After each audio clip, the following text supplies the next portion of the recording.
Tudo comenzo in November di 2022. Cushi. Una de nuestras valentes suscriptoras originaria de Assam.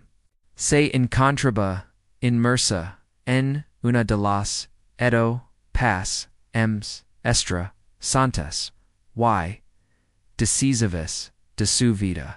Se estaba preparando para el examen de ingreso NEET. La prueba que definiría su futuro en la medicina. Para poder concentrarse y asistir a las mejor la difícil decisión de alojarse en una residencia estudiantil, conocida localmente como PG, en la bulliciosa ciudad de Guwahati. La vida en una nueva ciudad siempre trae consigo una mezcla de emoción y ansiedad. Pero para Cushi, esa manana en particular comenzó con una sensación inquietante que uno podía explicar. Se despertó sintiéndose extraña, un malestar profundo que no era simplemente físico, sino que parecía emana del entorno mismo. Al abrir los ojos, lo primero que vio fue su compañera de cuarto, que como estaba situada justo al lado de la ventana. La chica estaba sentada en un rincón de la habitación, inmóvil, observándola fijamente, con una intensidad que helaba la sangre. Cushi intentando sacudir sensación, salió de la habitación y se dirigió al babo común en el pasillo, buscando un momento de soledad y frescura para despejar su mente, mientras emergía del babo. Una oleada de Mario la golpeó con fuerza, sintiendo que el mundo a su alrededor comenzaba a girar. Tuvo que aferrarse desesperadamente a las rejillas de metal del pasillo para no caer. Arrastrándose hasta el espejo común que colgaba al final de la pared. Fue entonces cuando lo vio. Su nariz sangraba. Al principio intentó racionalizarlo. Pensó que quizás era solo un pequeño episodio relacionado con sus problemas sinusales. Algo que ya había experimentado antes, y que esas pequeñas hemorragias no eran motivo de alarma. Con esa lógica tranquilizadora en mente, lavó su mano hacia su rostro para limpiar la sangre. Pero en el momento en que su mano toca su cara, la situación escapó de todo control. Su rostro se inundó de sangre de manera instantánea y profusa, una imagen aterradora que la dejó paralizada. Sin embargo, para entender realmente cómo Cushi llegó a este momento de terror absoluto, debemos retroceder en el tiempo y reconstruir los eventos que condujeron a esta pesadilla. Cushi nos cuenta que, aunque su familia es originaria de Bihar, su abuelo se había establecido en Assam hace muchas décadas, por lo que ella consideraba a la ciudad de Jagir road como su hogar. Cuando terminó la escuela secundaria, la prisión por ingresar a una buena universidad médica la obligó a buscar oportunidades fuera de su natal. En Jagir Road no había academias de calidad para preparos para el NEET, por lo que sus padres decidieron enviarla a Guwahati. La familia tenía parientes maternos en la ciudad. La logística inicial. Sus tíos la ofrecieron quedas en su casa, una propuesta lógica y segura, pero Cushi se nego rotondamente. Era una joven con un fuerte sentido de independencia. Why no quería convertirse en una carga para nadie. Además sabía que en una casa llena de familiars, la tranquilidad necesaria para estudiar sería imposible de encontrar. Finalmente sus tíos aceptarán su decisión, y la ayudarán a buscar un lugar propio. Cushi. Se alojó temporalmente en casa de sus durante unos días, mientras buscaba una PG adecuada. El instituto donde había conseguido plaza tenía una sucursal en la famosa calle GS Road de Guwahati. La estrategia era encontrar una habitación lo más cerca posible del centro de estudios para evitar largos desplazamientos que le robaran tiempo y energía letters. La configuración de esa zona era particular. Había cuatro edificios principales en la calle. Dos de ellos eran academias de coaching y el tercero era una residencia estudiantil. Estaban tan apanados que desde la ventana de su sala de clases en la academia Cushi podía ver claramente el edificio don vivir eleters. Esa cercanía parecía una bendición, un signo de que todo estaba saliendo según lo planeado. Sin embargo, fue en ese preciso edificio donde el destino le tenía preparado un juego mucho MOSOSONT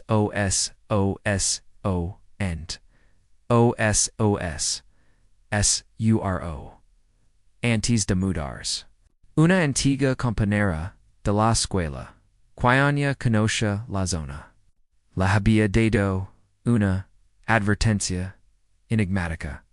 La dio que había rumores extraños sobre la zona donde se ubicaba ESAPG, que sucedían cosas en nuestra área, y le recomendó encarecidamente que investigara bien el lugar antes de comprometerse a vivir allí. Cushi, en su inocencia, y con la emoción de vivir sola por primera vez, descartó la advertencia con una simple promesa de tener cuidado. Tenía miedo de que se comparsa esos rumos con sus padres o tíos. La obligarían a quedarse en casa de ellos, arrebatando su ansiedad, limitando sus estudios. La familia de Cushi era profundamente espiritual, creyente en energías dioses y rituals. Pero ella pensó que quizzes eran solo superstitions. Y decidió ignorar el presentimiento dot la habitación que le asignaron estaba en la última planta, ya que las plantas bajas más accesibles y cómodas ya estaban ocupadas. Cushi nos describe la disposición del lugar con gran detalle para que podamos visualizar la escena. Imaginen un edificio en calle parte superior, justo al lado de la azotea. Hay un pacago pasillo, estrecho flanqueado por aguilas de hierro, a ambos lados. Al cruzar ese pasillo, se encuentran cuatro habitaciones. La primera, la segunda, luego los barras. Más adelante está la habitación número 3, que era la de Cushi. El final del pasillo junto a la habitación 4 había un espacio abierto desde donde se podía morar hacia abajo. Una especie de pozo de basura donde se acumulaban los desechos del edificio cuando Cushi visitó el lugar por primera vez con sus padres. Todo parecía normal, a pesar de la advertencia de su amiga. no sintio, nada extrago, annis primer recordo. Pero algo cambio cuando cruzo el umbral de ease. Pasillo enrayado, para ligar a su habitación. Como una sacudida, invisible, sintio una energia extraga, y pasada, una sensación, que la arizo la piel. Cusci siempre había sido sensible a este tipo de fenómenos, pero en ese momento. Con la euforia de la independencia nublando su juicio, eligio ignorado. Su madre, sin embargo, no fue tan afortunada. Mientras, inspeccionaban el lugar, su madre se detuvo en ese espacio final junto a la habitación 4. Mirando, fijamente, hacia el pozo de basura. Se quedó ahí parada, en silencio, observando, había durante mucho tiempo. Finalmente, levantó la vista, y le dio, a Cusci con tono serio, mira no vengas, a este lugar de noche.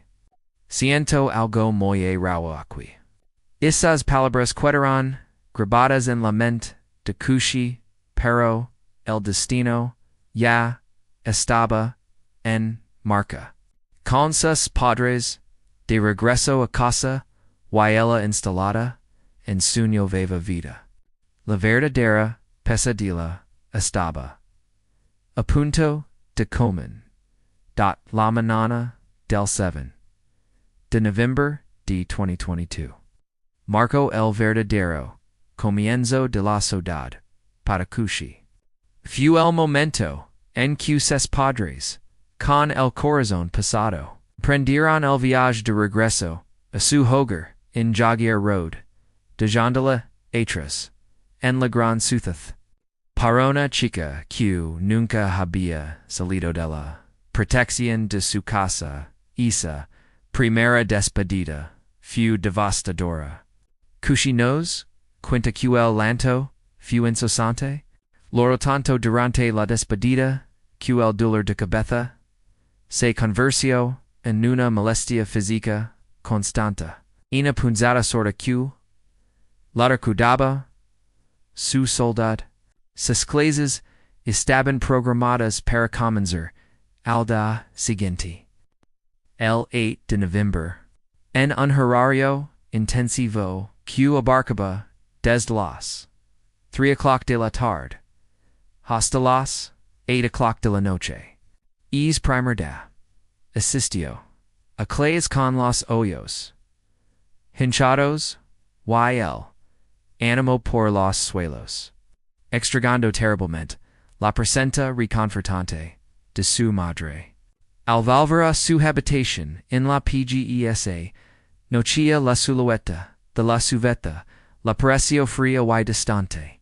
Habló con su madre por teléfono hasta quedarse dormida, con las lágrimas frescas en sus mejillas. Sin sospechar que esas serían los últimos de tranquilidad que tendría en mucho tiempo. El 9 de noviembre amaneció con una carga pesada en el ambiente. Cusci se despertó, segundos en disputa, con una pesadez en la cabeza que no se iba. Al principio, lo atribuyó al desgaste emocional de los días anteriores, pensando que quizás se había agotado llorando. Decidió no dar importancia. Se levantó y cumplió con su rutina, asistiendo a sus clases con determinación. Durante ese tiempo, logró hacer algunas amistades en la academia, lo cual le levantó un poco el ánimo. Al volver a la PG, intentó socializar con las otras que vivían allí, pensando que tener compañía aliviaría su melancolía. Letters. Sin embargo, la dinámica dentro de su propia habitación era tensa y extragladiers. Cusci compartía el cuarto con otras dos chicas. Una de ellas era Elrina, su compañera de clase, y ahora su única amiga real en la residencia. Una chica amable y servicial que siempre estaba dispuesta a ayudar. Pero la tercera compañera era un enigma. Su cama ubicada en el rincón más oscuro, justo junto a la ventana. Y Kushi ni siquiera sabía su nombre. Esta tercera compañera era un personaje sombrío y silencioso. No asistía a las clases con regularidad. No hablaba con nadie apenas salía de la habitación, excepto para comer al mediodía letters. Kushi que por naturaleza era una persona tranquila, y a veces introvertida. Tento varias veces romper el hilo, pero la chica la miraba con desdén y desprecio. En un par de ocasiones, cuando Kushi intentó encender la luz para estudiar o hablar por teléfono, la chica reaccionó con irritación. Lanzando miradas tan cargadas de ocho que Kushi prefirió retirarse al pasillo para no causar conflictos. Esa atmósfera de hostilidad silenciosa en la habitación improbablemente contribuyó a que Kushi se sintiera más incómoda en su propio espacio personal. Indi tal que cobraría relevancia más tarde. El 10 de noviembre, el sitio visca de Kushi empeoró drásticamente. En medio de una clase comenzó a sentirse moreta y enferma. Pero cuando terminó la sesión, su estado era tan preocupante que la pidió a la reina que la acompañara a una farmacia antes de volver a la PG. Necesitaba medicamentos, quizás algo para el dolor o el mareo. Compraron paracetamol y regresaron a la residencia. Kushi, sintiéndose muy mal, tomó las pastillas inmediatamente, esperando un alivio rápido. Sin embargo, ocurrió lo contrario. Apenas unos minutos después de ingerir el medicamento, sintió una oleada de náuseas y una inquietud creciente que la desorientó. Pensó que quizás era porque había tomado la medicina con el estómago vacío. Así que, reuniendo las pocas fuerzas que le quedaban, bajó al comedor para intentar comer algo. Y esa noche Kushi logró comer un poco y se obligó a dormir, esperando que al día siguiente su cuerpo habría superado es bajo. No sabía que su cuerpo estaba librando una batalla invisible, y que la pesadilla apenas estaba empezando a manifestarse en el mundo real. La mañana del 11 de noviembre llegó con un presagio. Kushi se despertó muy temprano antes del amanecer, y lo primero que vio al incorporarse en su cama fue una imagen perturbadora. Su misteriosa tercera compañera, la chica de la ventana, estaba sentada en su cama, inmóvil, mirándola fijamente en la penumbra. No era una mirada casual. Era una observación intensa, penetrante, como si estuviera esperando a que Kushi despertara. Elrina todavía dormía plácidamente en su cama, ajena a la atención. Kushi, desconcertada y asustada por esa interaca, algo que jamás había ocurrido antes, decidió no enfrentar a la chica. Ignorando la mirada que quemaba su espalda, se levantó y salió rápidamente de la habitación, buscando refugio en el babo común del vacío. Necesitaba agua fría. Necesitaba despejar su mente esa sensation de inquietud. Se lavó la cara y se detuvo frente al espejo camhan. Para arreglas. Few entences cuando notó el prima rostro de sangre gotiendo de su nariz. Cespero intentando mantener la calma. Es solo mi sinusitis, se dio a su misma, aferrandos a una explicación lógica y médica. Ya me ha pasado antes, no es gran cosa. Con esa idea en mente, levanto la mano para limpiar las gotas rojas con el dorso de su mano, pero en instante en que toca su nariz, ocurrió algo que desafió toda lógica. La sangre no se detuvo. Brotó con una violencia inusitada. En cuestión de segundos, su rostro entero quedó cubierto de un rollo carmesí, brillante y espeso. La emoción en el espejo era la de un terror absoluto, irreconocible. El pánico se apoderó de ella y en grito desgarda escapó de su garganta, rompiendo el silencio del pasillo. El reina, despertando, sobresaltada por el alarido, salió corriendo de la habitación. Al ver Cushi de pie frente al espejo, con la cara completamente bagada en sangre y una expresión de horror puro, el reina se paralizó de miedo. Cushi al ver la cara de terra de su amiga sintió que la oscuridad la envolvía letters. Sus fuerzas la abandonaron. Y se desplomó en el suelo, inconsciente. Cuando sus ojos volvieron a abrirse, ya no estaba en el frío pasillo de la PG, ni en el hospital. Estaba acostada en una cama suave, familiar, la casa de sus tíos matanos en Guwahati.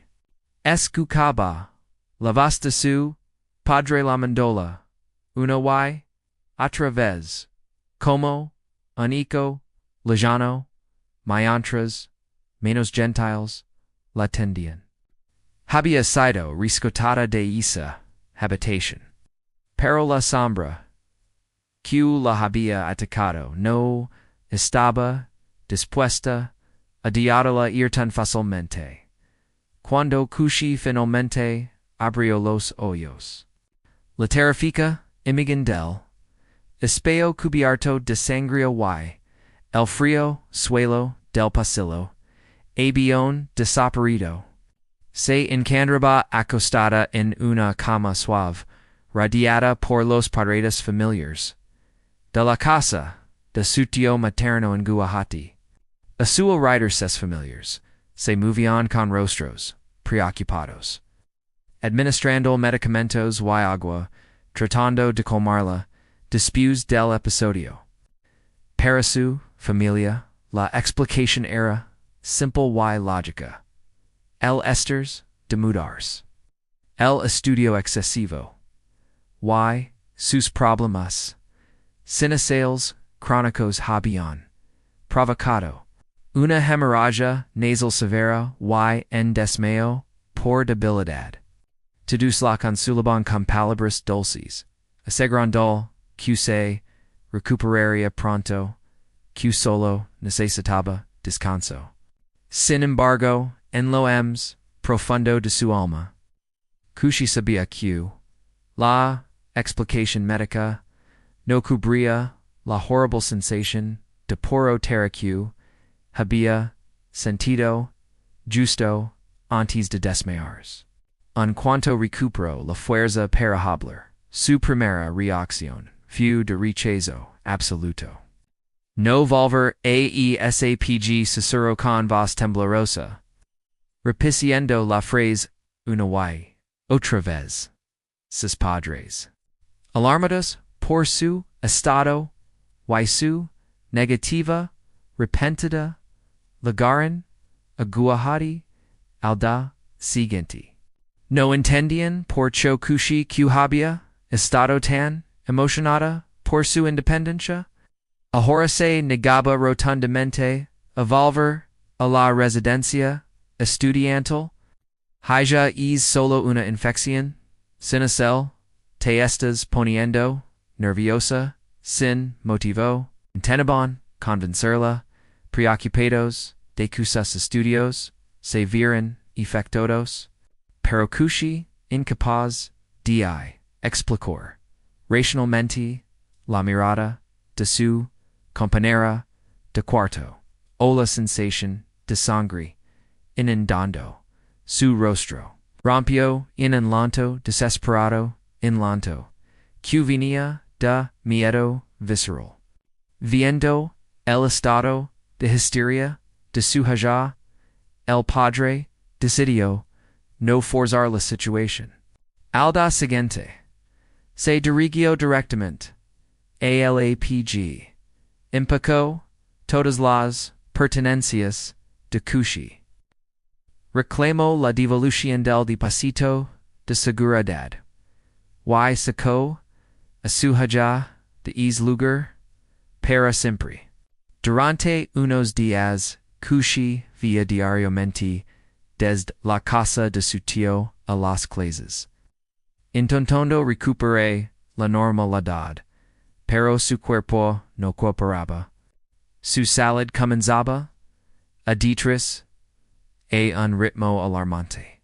Perdía peso rápidamente, y una fatiga profunda se apoderaba de ella. Preocupados por su declive físico, sus padres tomaron la difícil decisión de llevarla de regreso a su hogar en Jogaro Dr.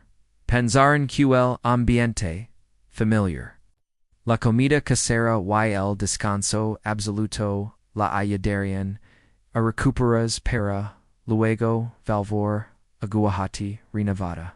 Sin embargo, lo que encontraron al llegar a casa fue mucho MSO, que cualquier enfermedad física. Kushi nos cuenta que lo sucedido, a continuación ella no lo recuerda por su misma.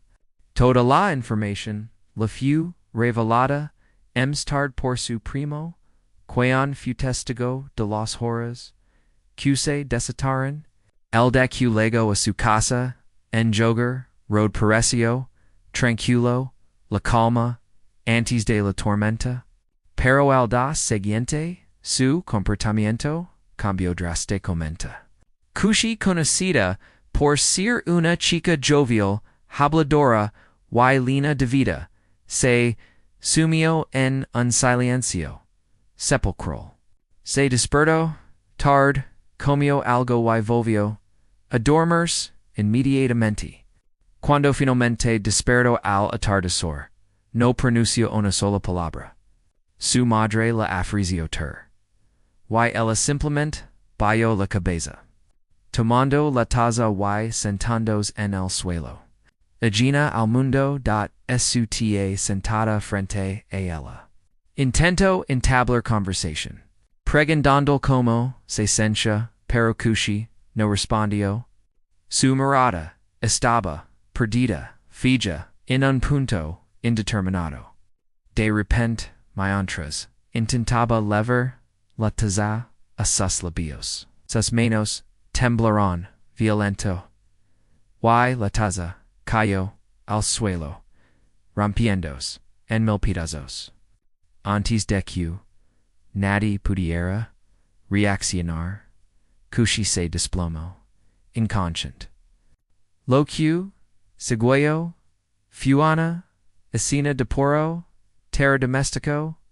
Su cuerpo se tensó de manera antinatural y sus dientes se apretaron con una fuerza tal que comenzó a reír. En la cochera local este fenómeno se conoce como dantlagna, un signo inequívoco de posesión o ataque espiritual. Su familia se reunió a su alrededor, aterrorizada.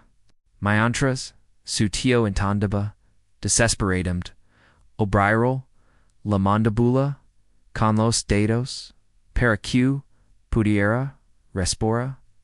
Tras unos minutos de lucha, cushi volvió en su. Pero la chica, que los miraba.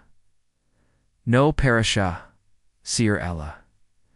Con una voz que no parecía suya. Comenzó a repetir una frase obsesiva. Y, escalo, friente, quieto, irme, casa, leven, a casa. Su familia, confundida, la dicha. Pero, hija, ya estas, en tu casa. Cushi ignoró sus palabras y, con un dedo tembloroso, cena lojatada, la puerta de la habitación. Él está ahí parado, susurró con los ojos, desorbitados por el miedo. Él nos está mirando. La habitación se volvió denso, y, pasado. Su madre, actuando por instinto maternal, la abrazó fuertemente llorando y tratando de protegerla de ella se presentía, invisible. En el instante en que su madre la toca couche, perdió el conocimiento nuevamente, y esta vez, pareció haber dejado este mundo. Su familia entró en pánico. Pensaron que había fallecido, que la vida se había escapado de su cuerpo. Cushi luego relataría que, aunque no podía moverse ni hablar, escuchaba los ojos de su familia a su alrededor, are decirse, pero no tenía la fuerza para decirse que seguía viva. En un acto de fe desesperada, su padre corrió al templo emistricano, y regresó con el ídolo de Hanuman. La deidad hindú conocida por su fuerza y protección contra el mal. Colocaron el ídolo en los manos inertes de Cushi. El efecto fue inmediato. En cuanto sus dedos tocaron la figura sagrada, su cuerpo se relajó, la tensión desapareció, y abrió los ojos. Mirando a su alrededor con confusión, volviendo a ser ella misma por un momento. La calma, sin embargo, fue temporal. Al día siguiente, su tío, convencido de que esto superaba la medicina moderna, contactó a un clérigo o exorcista conocido. El hombre luego y, tras observar a Cushi soltó una verdad que heló la sangre de todos, aquella entidad oscura estado acechando a Cushi durante los últimos y días. El clérigo explicó que, debido a que Cushi lavaba un amuleto de Ganesha, y era devota en sus oraciones. La entidad no había pedido tomar el control total de su cuerpo inmediatamente. Pero ahora frustrada por no poder dominarla completamente, había decidido atacarla con furia, donando su cuerpo físico. Bajo ninguna circunstancia de bandearla sola adversió el hombre con gravedad. Si se queda sola, se la libera. Las advertencias del clérigo resonaban en cada rincón de la casa como una campana de alarma constante. Bajo ninguna circunstancia debían dejar a Cushi sola, ni siquiera por un instante. El miedo se había apoderado de la familia, convirtiendo su hogar en una fortaleza de vigilancia, where cada movimiento de la chica era observado con ansiedad. Al día siguiente, Cushi estaba sentada tranquilamente, en la sala con su abuela, chintando en contra, en momento de paz, en medio de la tormenta, que sacudía su vida. Su padre, siempre alerta, y con el nerviosismo, a flor de piel. Pasiba la mirada, por la habitación asegurandos, de que todo estuviera en orden. Few entonces cuando su vista se detuvo en la mano de su haya, y lo que vio, la heló, la sangre. En el pulgar de que había, un corte profundo, una herida abierta que sangraba de manera preocupante. Lo más perturbador no era la herida en sí, SINOL, hecho de que no tenía ninguna memoria de cómo había sucedido, no había estado cocinando, no había manillado, cuchillos ni objetos afilados, simplemente estaba sentada allí. ¿Cómo podía aparecer una herida de esa magnitud de la nada? La confusión y el terror se reflejaron en el rostro de que cuando su padre la preguntó que había pasado. Ella intentó recordar, hergo en su mente buscando el momento del accidente, pero solo encontró un vacío inmenso y aterrador. Intentaron reconstruir sus pasos. Solo había estado en el PG, en casa de su tío y ahora en su hogar. No había ninguna explicación lógica. Su padre con la voz temblorosa y el corazón acelerado compartió estos nobos y escofiantes details con el clérigo, el hombre religioso con rostro serio, y knowing preparó un amuleto sagrado, un tabiz, el que debía aferraz como a un salvavidas. Con el amuleto puesto, y bajo la protección de las oraciones, que comenzó a sentir una ligera, majora letters. La debilidad extrema que la había postrado en cama disminuyó en poco. Aunque una sombra de fatiga seguía pasando sobre sus hombros como una montaña. La familia respiró un poco más tranquila. Quizás lo peor que había pasado después de pasar aproximadamente una semana en casa. Recuperando fuerzas y con el amuleto bien sujeto a su cuello, la prisión académica comenzó a golpear la puerta de la conciencia de Kushi. El pensamiento de perder clases de retroceder en la preparación del crucial examen neat la consumía de ansiedad.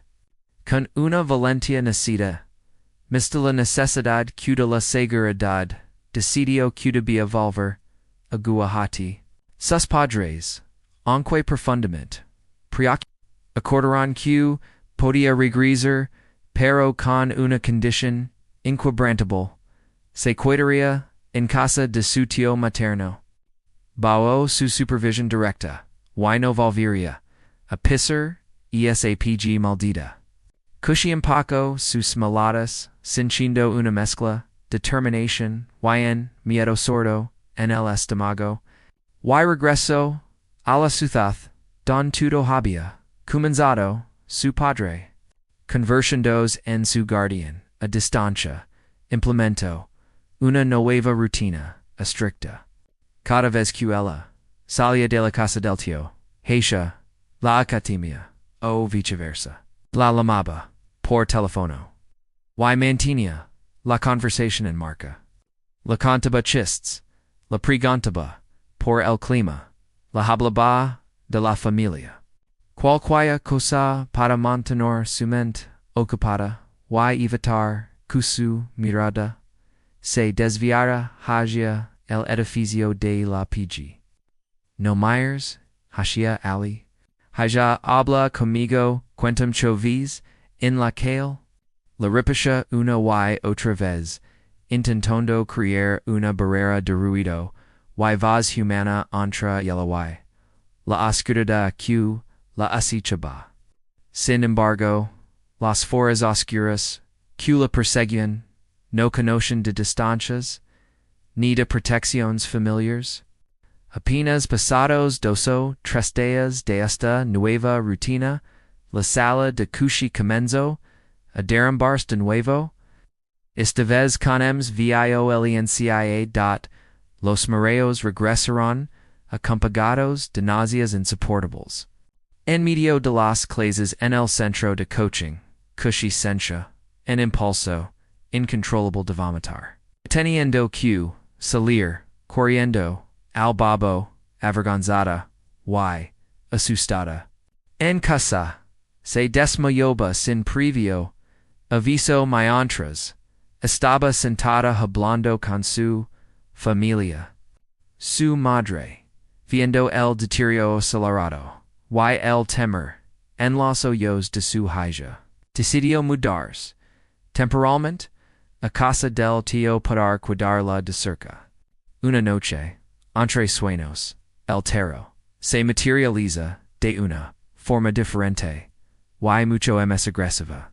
Kushi se encontró atrapada en un sueño vívido y oscuro casi río. Frente a ella apareció un hombre viejo con una barba larga y canosa, vestido con ropas extragas que lo identificaban como un practicante de magia oscura. El hombre realizaba un ritual, murmurando hechizos inintelligibles. Why do repent? Lanzaba el gohesha, ella con fuerza malavola en el sueño. Kushi actuando por puro instinto de supervivencia. Intentaba esquivar el objeto invisible, girando el cuello. Bruscamente, hacía un lado. El movimiento fue tan violento y repentino que su cuerpo físico reaccionó. Se despertó de golpe en su cama, jadeando y con indole agudo y punzante en el cuello, cula un grito agudo. El dolor no era un fantasma del sueño, era real, intenso y persistent. Durante los siguientes 2 o 3 días Kushi no pudo mover el cuello sin sentir una agonía que recorría la espalda. Una marca física de la batalla que su estaba librando en el mundo de los sueños. La entidad no solo la atacaba cuando estaba despierta. Ahora había invadido su santuario mental persiguiéndola, incluso cuando cerraba los ojos, demostrando que su poder no había disminuido y que no se iría fácilmente. Días después de la pesadilla con el anciano y el dolor punzante en el cuello. La atmósfera en casa de sus tíos parecía haber entrado en una calma tensa. Y silencio incómodo que precede la tormenta. Una noche, Kushi y su primo, a quien ella consideraba, y llamaba hermano por el cariño que se tenían, se encontraban sentados en la sala principal, perdidos en la vorágine de un programa de terror en la televisión. Irritard voix, la casa estaba sumida en una quietud profunda, solo rota por los ruidos de la televisión y el viento suave afuera. Kushi estaba absorta en la pantalla, con los ojos muy abiertos, sintiendo que las historias de la televisión no eran tan ajenas a su propia realidad. De repente, su tía salió de su habitación, frotando los ojos por el sueño, y regagó suavemente a los 2 jóvenes. Es muy tarde. Apagan la televisión. No es bueno ver estas cosas estas horas, se van a Cushi con una rebeldia, inusual en ella, respondió, repito, no, no tengo miedo. T letters, vit, a dormir, yo estoy bien. La tía confiando en la apariencia de normalidad de su sobrina, se retiró a su cuarto, dejando los solos de nuevo, unos 30 minutos después. Al hacer prato la garganta de Cushi. Su primo estaba distraído con su teléfono, así que ella se levantó del sofá y camino hacia la cocina para servirse un vaso de agua. La cocina estaba en penumbra, solo iluminada por la tenue luz que se filtraba desde el pasillo. Mientras llenaba el vaso, una sensación de escalofrío recorrió su espalda, un instinto primitivo que la advertía que no estaba sola. Se giró lentamente con el vaso en la mano y miró hacia la ventana de la cocina. Allí, separada de ella solo por el cristal, vio una figura. Era una sombra oscura, densa y sin rasgos definidos, que la observaba fijamente desde el otro lado. No era un árbol, ni un transeúnte. Era una presencia, sólida y malévola, que parecía querer atravesar el vidrio para alcanzarla. El terror se apoderó de ella instantáneamente. Un grito ahogado se la atascó en la garganta y, en su huida desesperada, el vaso se la resbaló de las manos, estrellándose contra el suelo de baldosas con un estruendo que rompió el silencio de la casa. Cushi salió corriendo de la cocina, tropezando casi con los muebles. Y se refugió junto a su primo en la sala. Su madre, alarmada por el ruido del cristal roto y los gritos, salió corriendo de su habitación con el corazón en la mano. ¿Qué pasó? ¿Qué ocurrió? Preguntó, angustiada, mirando los fragmentos de vidrio esparcidos por el suelo. Cushi temblando visiblemente, y con los ojos llenos de lágrimas no derramadas, minció, sabía que si decía la verdad, que veía sombras y entidades le enseñarían o pensarían que estaba loca.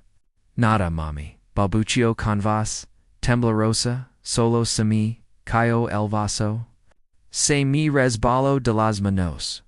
Su madre, suspirando, con alivio, al ver que nadie estaba herido, ayudó a limpiar el desastre y volvió a su cuarto, ignorando el pánico que brillaba en los ojos de su hija. Pero esa noche marcó un punto de inflexión en el horror. A partir de ese momento, la pesadilla dejó de ser solo sustos y sueños para convertirse en una amenaza física y autoinfligida. Cushi comenzó a experimentar cambios drásticos en su comportamiento. A veces se quedaba sentada en silencio durante horas, mirando la nada, y otras veces sus manos actuaban con una voluntad propia. Empezó a buscar cuquillas y navías por toda la casa, en un estado de trance casi sonambulo. Cushi comenzaría a cortos las manos, no con la intención de suicidarse, sino como si algo o alguien la obligara a hacerlo disfrutando de su dola y su sangre. Su cuerpo se lleno de pequeñas heridas, cortes superficiales pero inquietants, que iban desde los codos hasta las palmas de sus manos.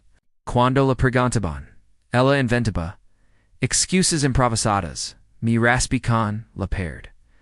Mi court con en papel, historias Q, no convention a nadi pero Q, la familia queria. Querpor pura, desesperation, la situación lego, asulamite cuando su madre. Anda mientras, ayudaba, acushi avesters, o arreglers.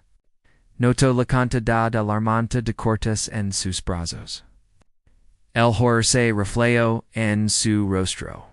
Chate ha pasado en las manos, hija. Pregonto con voz quebrada. Cushi en lugar demostra doloro, arrepentimiento. Levanto la cabeza, y clavo en su madre, una mirada fría, cargada de unoda, cunola pertenecia letters. Y se mirada, fu la confirmation, final para, la familia de culo Q, enfrentaban no. Era una enfermedad, mental ni, en simple desequilibrio, químico. El miedo, se convirtió, en certeza, algo malo, estaba, manipulando, a su hija. Sin perder tiempo, volvieron, a la moral, clérigo. Esta vez el hombre, santo lego con una, expresión mucho, ims grave. Tras examiner, acushi y sentir, la energia opresiva, que la rediba, les dio, un diagnóstico, aterrador. Est espiritu, nois, un accidente, dio con vos, grave. Alguien lo ha enviado deliberadamente, hacia ella. Es obra de envidia el clérigo, explico cushi, siendo una chica, inteligente, brillante, y con un futuro prometedor. Había despertado la envidia de alguien chicano o conocido, alguien que deceba verla destruida. Tin muchos enemigos acadio y dielos utilizo, magia negra, para, envia, esta, India, su vida, paralo escolo friante de la revelación fu, la naturaleza del espíritu. El clérigo revelo q. El espíritu, pertenecia, hombre q, había muerto, con deseos, carnales insatisfechos.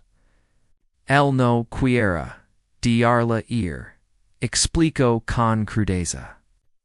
El query, intimidad física con ella. Esta era la razón, por la cual cushi sufría, constamat, de dolores agudos, en el estómago, y la espalda baja. Eran intentos del espíritu, por sumptirla, por tomar control de su cuerpo para satisfacer sus bajos instintos. Cuando cushi se resistía cuando su fuerza de valentit, y sasuciones luchaban, contra él. El espíritu se enfurecha, y el atacaba, física y mentalmente, dejándola exhausta, morada, y desmayándose. Hasta que finalmente lograba dominarla, y controlar sus acciones, como los cortes en los brazos. La batalla por el alma y el cuerpo de cushi se había convertido en una lucha titánica entre la luz y una oscuridad. La de lujuria y rencor, el proceso de liberación, estaba, lejos de ser, simple, indoloro. Cushi nos relata que, durante el ritual de exorcismo, su cuerpo se convirtió en un campo de batalla. Aunque su mente bloqueaba gran parte del trauma como un mecanismo de defensa, las sensaciones físicas eran inevitables. Cada vez que el clérigo recitaba un mantra sagrado, y arrojaba elementos purificadores Hashia, ella. Cushi sencha, una descarga, electrica de dola puro. No era solo el miedo, lo que la paralizaba, sino una fuerza, invisible que parece, a preter, sus musculos. Y sus, huesos desde, dentro. Describio, la sensación como, si manos gigantescas y, invisibles la inmovilizaran contra la cama o el suelo. Intentando, evitar que, las palabras, sagradas, la alcanzaran. Era una lucha de voluntades, entre la fe del sacerdote, y la milicia del espíritu, con el cuerpo. De Cushi como, el principal rein una vez que el ritual inicial concluyó, y la entidad. Las advertencias del clérigo se volvieron la nueva la casa. Bajo ninguna circunstancia se debía dejar a Cushi sola, ni siquiera para las tareas, cotidianas, y privadas. La protección tenía que ser absoluta, incluso cuando ella entraba al babo para ducharse o hacerse. Un familiar debía permanecer de pie justo afuera de la puerta. De la puerta ruido, sospechoso, listo para intervenir, al primer indicio de peligro. Para una adolescente, esta perdida total de privacidad era humillante y agotadora. Pero la alternativa, quedas sola con esa presencia, era un riesgo que nadie estaba dispuesto a correr. El clérigo la entregó un nuevo amuleto, una protección adicional diseñada para actuar como un escudo espiritual que impedirá que el espíritu tomara el control total de su mente, y cuerpo sin embargo. A pesar de los amuletos, y los oraciones constantes, la pesadilla se negaba a terminar. Cushi comenzó a despertar cada mañana con nuevas marcas en su cuerpo que desafiaban cualquier explicación lógica. Al mirarse al espejo o al ser revisada por su madre, encontraban marcas de manos azuladas y amarratadas en sus muñecas, en su cintura, e incluso alrededor de su cuello. Eran las huellas digitales de una agresión que ocurría mientras ella dormía. Evidencia física de que el espíritu no se había ido, sino que actuaba en la oscuridad de la noche, aferentos a ella en su sueño indefenso. Ver esas marcas en su propia piel era in recordatorio constante y aterrador de que la guerra no había terminado. El enemigo seguía allí, invisible pero mortalmente real, viendo que la situación no mejoraba del todo y que Cushi seguía sufriendo a pesar de los rituales anteriores. La familia decidió buscar ayuda de una autoridad espiritual and mayor. Contactaron a un sacerdote que, aunque era un pariente lejano, tenía una reputación formidable en el manejo de fuerzas oscuras. Cuando este hombre luego vio a Cushi su semblante se oscureció. Lo que es extremadamente poderoso, les dio con gravedad. Y no se ira fácilmente. Confirmó lo que el clérigo anterior había insinuado, la devoción de Cushi. Sus oraciones constantes, y la protección divina eran lo único que había impedido que la entidad, la motera o la pasara por completo tempo etras. Pero el espíritu era obstinado, y su apego a ella enfermizo. Few sentences, cuando el sacerdote reveló una condición perturbadora, y cambio. To-dos en la habitación. Explico que la naturaleza de este espíritu.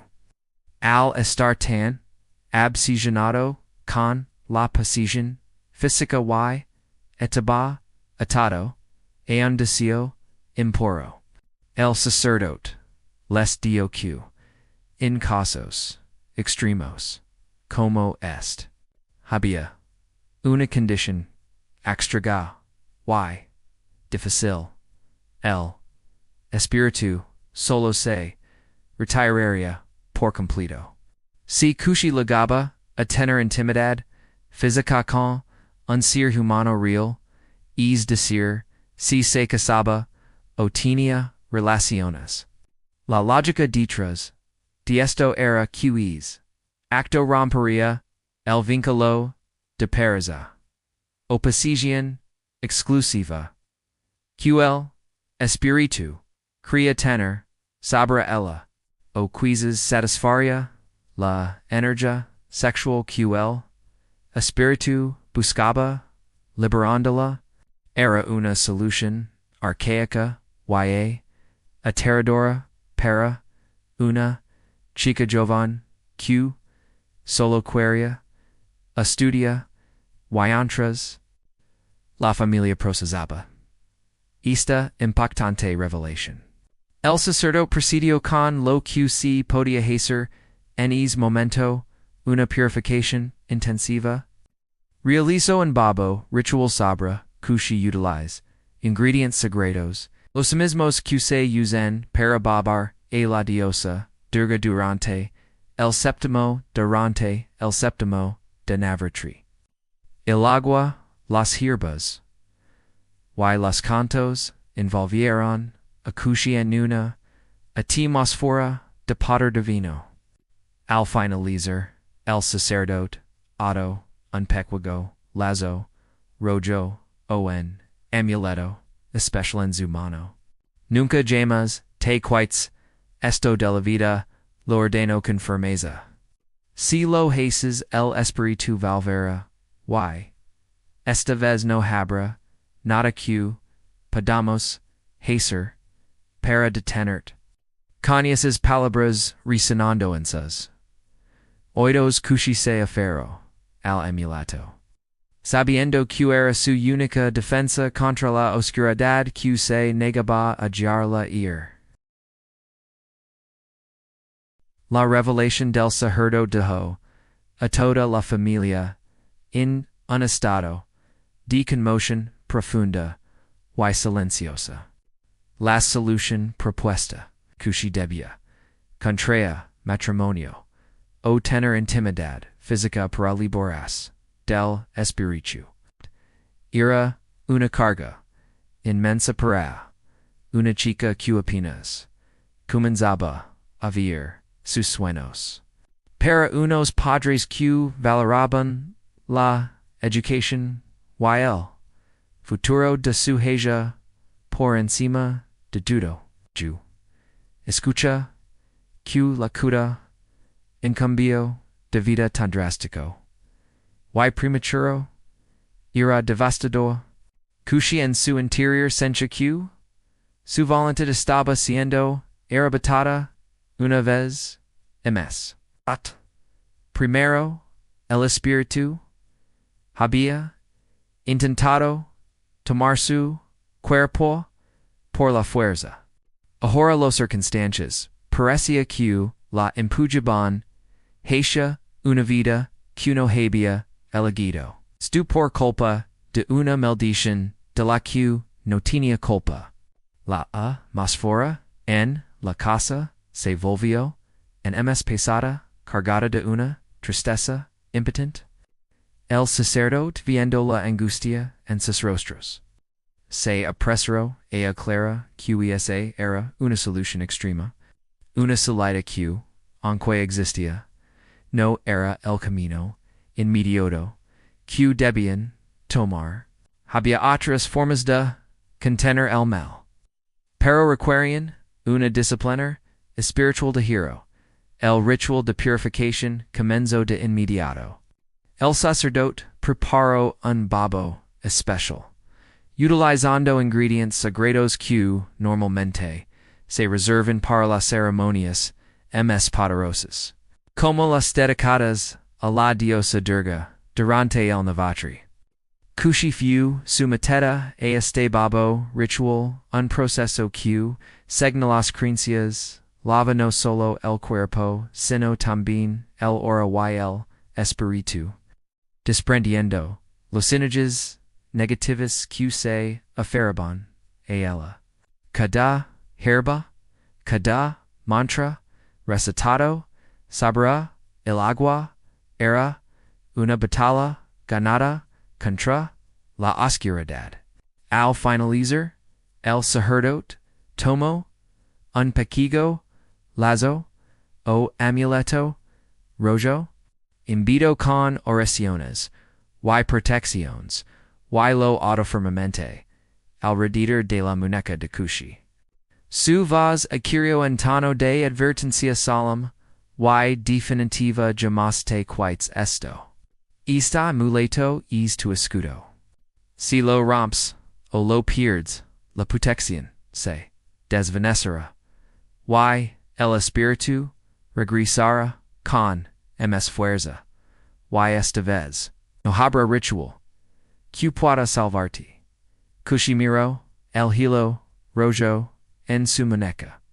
Era un objeto simple, pero sencillo, que pasaba como una cadena de acero. Es pequeño amuleto era ahora la línea que separaba su vida de la locura y la muerte.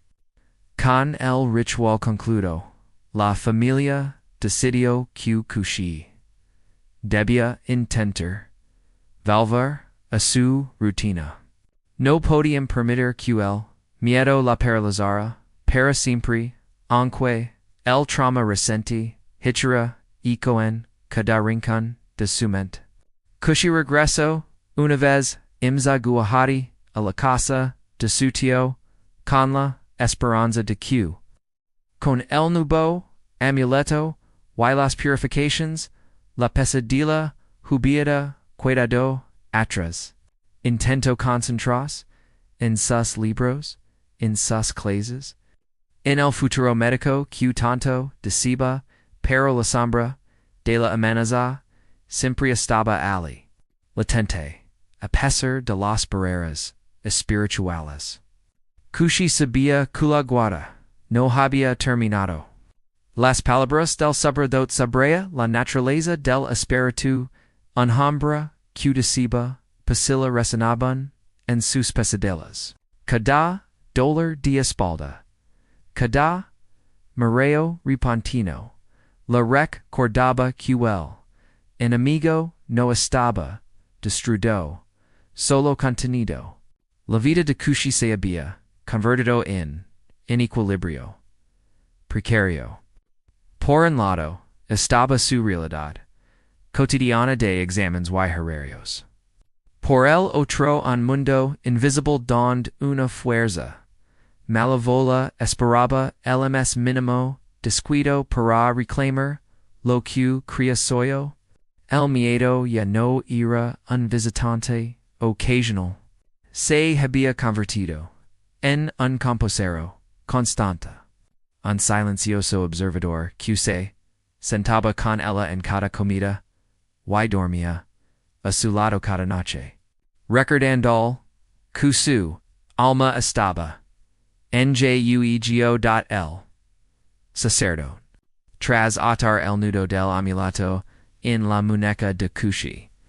Dejo que sus palabras flotaron en el aire con una pesadez que aplastaba cualquier esperanza de alivio inmediato. Completo su advertencia con un tono que no admitía dudas de lo contrario, el espíritu regresará. Y no vendrá solo para asustarla, o jugarcon ella esta vez. Vendrá, para, quedars, para siempre, para, tomar. El control total de su cuerpo, y su alma. Hasta el punto de que, ne ustedes, ne elisaren, capaces, de reconocer, a la cushi que conocen, la familia sintió un frío glacial. Recorder la habitation. El amuleto rojo, en la muñeca de la chica, ya no era solo, en hilo. Era la barrera, final entre ella, y una oscuridad absoluta. El sacerdote les explicó que, aunque el babo, ritual había, debilitado, enormemente, la influencia de la entidad y, emulato, actuaba como un celo protector. La conexión espiritual que el ser había forjado con Kushi a través de la envidia y el deseo impuro no se había roto por completo, era una tregua, no una victoria final. La mención de la solución extrema, el matrimonio, o la intimidad física de ellos a los padres. De Kushi en un dilema, moral y emocional devastador. En la cultura tradicional, el matrimonio es un paso sagrado y celebrado, pero forzado por las circunstancias de una posición demoníaca, se convierte en una sentencia aterradora. Como podían casar a su hija, que apenas tenía 19, a cos y cuyos sueños se centraban en convertirse en doctora, con un desconocido, solo para salvarla de en espíritu. Y si el espíritu no se iba ni sequira con eso, che pasaría con la vida de la otra persona involucrada. Era un riesgo que nadie estaba dispuesto a tomar a la ligera. Decidieron por el momento, confía en el amuleto y en la fe de Kushi. Ella, por su parte, sentía que el lazo rojo en su muñeca ardía a veces. Recordando la presencia invisible que la redeba, pero también la daba una fuerza nueva. Una armadura espiritual a la que afaras, con el tiempo, y bajo la stricta vigilancia del amuleto, la vida de Kushi comenzó a retomar en curso que, aunque marcado por el trauma, era funcional. Los episodios de cortes autoinfligidos cesaron, los desmayos se volvieron esporádicos, y las marcas de manos en su cuerpo desaparecieron gradualmente. Kushi pudo volver a sus estudios, aunque la sombra del miedo nunca la abandonó del todo. Aprendió a vivir con una precaución constante. Nunca quitarse el amuleto. Mantener sus oraciones diarias. Y evitar mirar hacia es vacío que, una vez la había, llamado desde la ventana de su pigila. Experiencia la había enseñado una lección dura, sabra. Las energias invisibles, y la envidia humana. Lecciones que ningún libro de texto podía ofrecer hoy. Kushi comparte su historia con nosotros, no buscando lastima, sino advertencia. Y esperanza. Nos recuerda que a veces los peligros más grandes no son los que podemos ver y tocar, sino los que se esconden en las intenciones de otros, y en las energias que desconocemos. Su valentia al enfrentar esta batalla. Appiata por la fe inquebrantable de su familia, es un testimonio de que, incluso cuando la oscuridad parece invencible, la luz de la protección divina, y el amor familiar, pueden ser escudos poderosos, y así, amigos, concluimos esta escalofriante historia de Cushie. Pero antes de irnos, me gustaría dejaros una pregunta en el aire. ¿Alguna vez han sentido una presencia inexplicable? ¿O han tenido la curiosidad de que alguien les decía el malsán? Razón aparente? La envidia y las energías negativas son fuerzas que, aunque invisibles, pueden tener un impacto real en nuestras vidas. Si ustedes tienen una historia similar, una experiencia que les haya puesto la piel de gallina o les haya hecho cuestionar la realidad, me encantaría escucharla.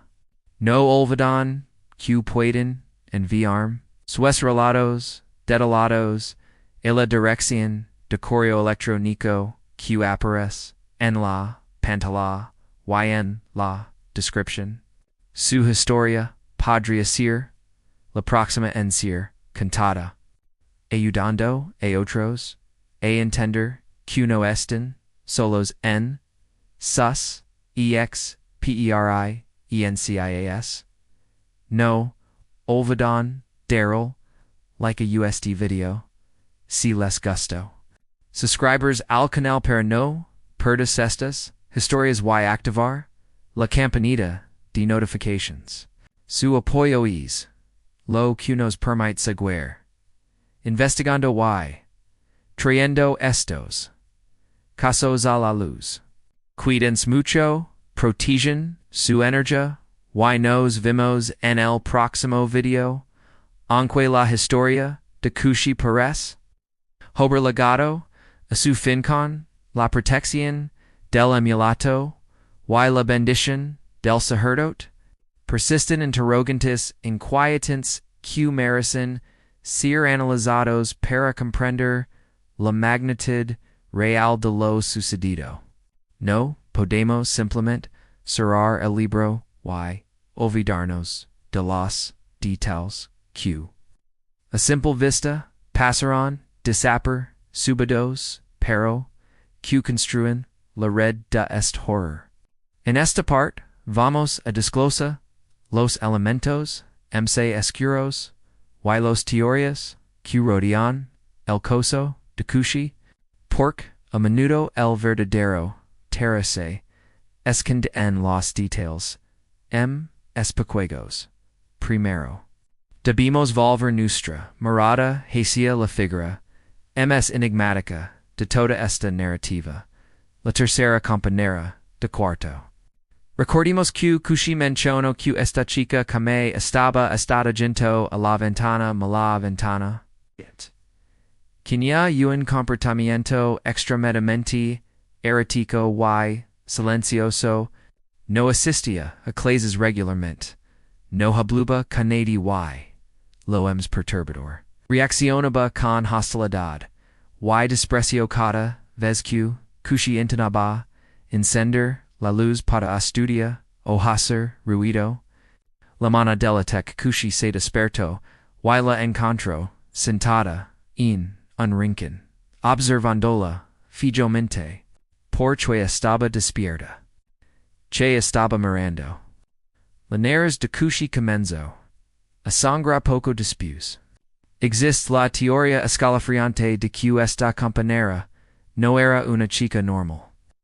O si lo era estaba plenamente consciente de la presencia en esa habitación. Tal vez ella misma estaba bajo el acecho de entidad o peor en. Tal vez sabía que algo habitaba es rincón cerca de la ventana, y permisa que Cushie ocupara es espacio vulnerable. Su silencio no era timidez, era complicidad, o miedo paralizante. El hecho de que, desapareció de la narrativa después de que Kushi abandonó la PG Gade, un velo de misterio, tofu de ella. Seguoyo viviendo ali, alimentando a la entidad con su propio silencio. En segundo lugar, hablamos de la ubicación, el desaco de la PG, Kushi describió un área específica al final del pasillo, cerca de su habitación, donde se arroya basura, y se podía vergecia, un vacío oscuro, Su madre, durante la primera visita se detuvo ali y sintió una energía extraña. No se acerca de noche. En las historias paranormales. Los lugares donde se acumulan desechos. Y sociedad a menudo se consideran portales o refugios para energías impuras. Es pozo de basura no era solo un lugar sucio. Era el epicentro de la negatividad. La habitación de Kushi estaba peligrosamente cerca de ese punto. Es muy probable que la entidad no entrara por la puerta principal, sino que se filtrara desde ese vacío oscuro, aprovechando la cercanía de la coma de la tercera coponera, y luego expandiéndose hacia Kushia. La sensibilidad de la madre de Kushi fue la primera alarma real. Una alarma que, lamentablemente, se ignoró en medio de la emoción de la independencia. No. Juvenil. Otro. Punto crucial es el método de ataque del espíritu. El sacerdote reveló que era la energía de un hombre que deceba y timidez física. Esto explica la naturaleza de los ataques. Los dolores en el estómago, y el espalda baja, los mortones en zonas íntimas como la cintura y el cuello, y la sensación de ser sometida durante la noche. No era una posición demoníaca tipo de las películas diseñada para destra. Era una obsesión possessiva y lujuriosa. El espíritu quería pasila no matarla inmediatamente. Esto es que el casosi en ms perturbador. Por Kushi no solo luchaba contra una fuerza invisible, sino contra una voluntad perversa que intentaba reclamarla como su propiedad. Los cortesenses brazos eran probablemente manifestaciones de la frustración del espíritu.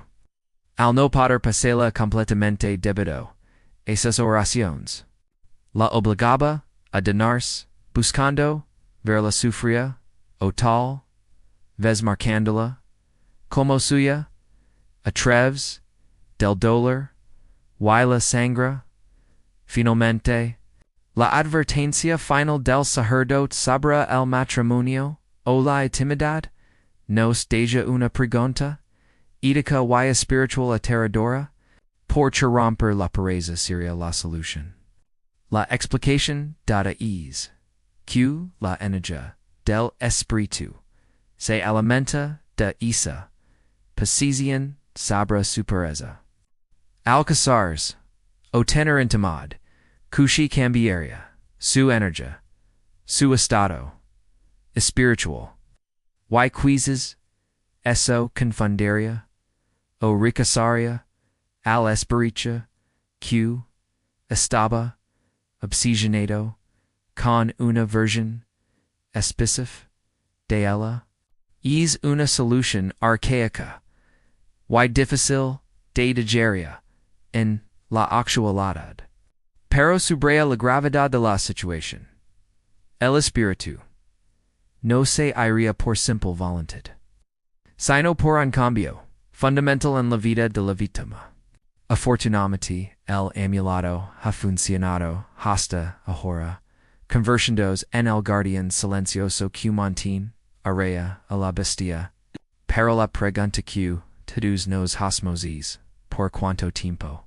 Puede un hilo rojo resistir para siempre la obsesión da un alma muerta?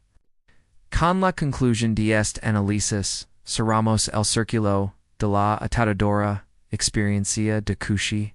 Su historia no es simplemente un relato de terra diseñado para quitarnos el sueño. Es un testimonio brutal sobre la fragilidad de nuestra seguridad. Why? La fuerza invisible de las energías que nos rodean. Kushi pasó de ser una estudiante ambiciosa, emocionada por su nueva independencia en Guwahati, convertirse en una guerrera involuntaria, en una batalla espiritual por la posesión de su propio cuerpo y su alma. Su viaje nos obliga a reflexionar sobre la importancia de esas corazonadas que, a menudo, descartamos por superstitions o miedos la advertencia de su madre, en es pasillo oscuro junto al vertedero de basudo.